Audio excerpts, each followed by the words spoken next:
Angela Huffman. I'm an APQS dealer and an educator with the APQS Long Arms for Lifelong Learning Center. I'm going to show you a design today based on the Paisley shape. Now, the Paisley is a common design that has stood the test of time, and it's pretty easy to do on your long arm machine. I'm going to show you how to flow through a border and turn the corner as well. So let's just walk through the anatomy of a Paisley shape, and then we're going to bend it into a border design. So a Paisley shape is basically, it's a circle with a tail. So let's just make a Paisley shape. I'm going to put a little curl in the tail. Okay, so there's my Paisley shape. Now take a look at it. We've got a swoopy head here, where it's a large curve, and then the tail of the Paisley is just to curl in. So we've got the spine of the Paisley is up here. Here's the belly of the Paisley down here that tucks into the tail, and here's the head of the Paisley. So we're going to make a couple of these, and then I'm going to turn it into a border design. So now that you know the basic anatomy, we're going to work with the spine, with the head, with the tummy, and with the tail. So here we go. Let's make a different one. Let's make one now. We've had this one kind of going north to south, where the north side has the spine and the south side has the tail. Let's make one the opposite. So we're going to do right side up, upside down, right side up, upside down. So let's make our second one. Swoop in, make the head, curl in, make the tail, and come back down. So here, let's take a look at this one. This one, I've got the spine now on our south side. Here's the head. The tummy is on the north side, and then we've got the tail. So we've got one right side up, upside down, right side up, upside down. All right, let's do one more. So we're gonna head along the spine, and then we're gonna kick out and make one, again, that north-south orientation. So along the spine, kick out, make the head, into the tummy, there comes the tail, back out, and then I'm up on the spine again. So we're going to do this back and forth and back and forth and back and forth.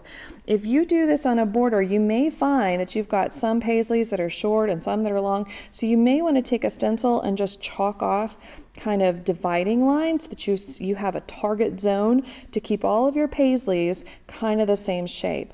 I've been doing this long enough that I can kind of eyeball it, but if I was doing this on a competition quilt or a show quilt, I absolutely would go through here and I would chalk this off so I can keep all of my Paisleys about the same shape.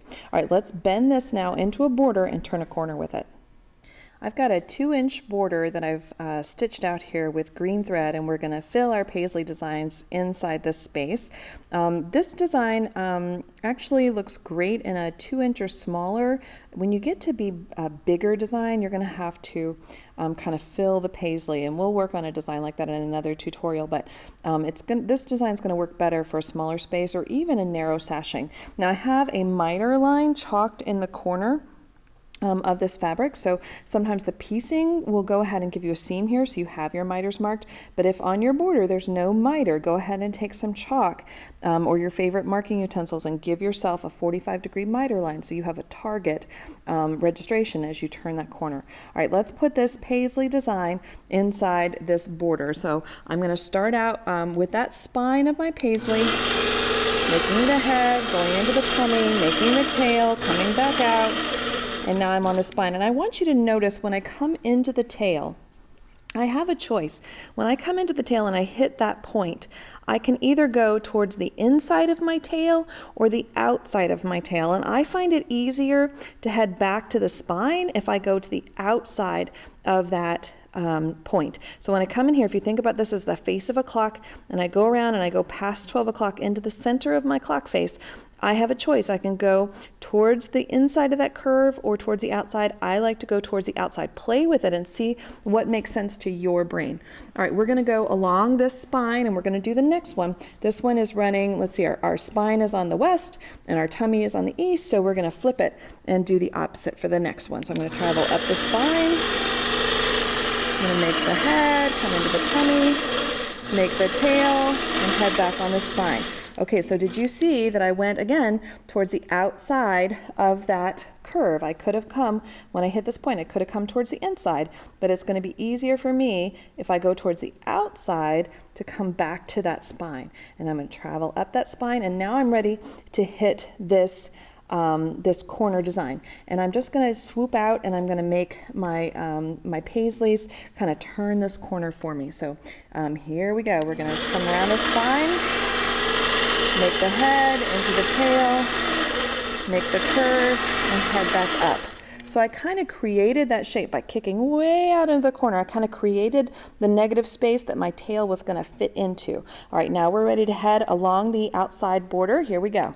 Down the spine, head, tummy, tail, towards the outside of that curve, down the spine, spine, head, tummy, tail, towards the outside of the curve, along the spine, and I would just keep on keeping on.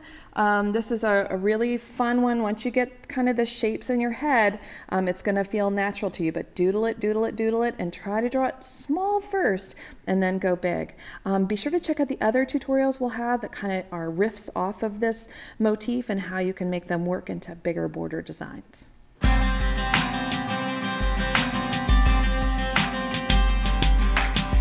Thanks for watching. If you'd like more information about APQS machines, contact your local dealer or visit us at apqs.com. Be sure to subscribe to this YouTube channel so you're notified every time a new video is posted, and join us over on our Facebook page. We'd love to see what you're working on.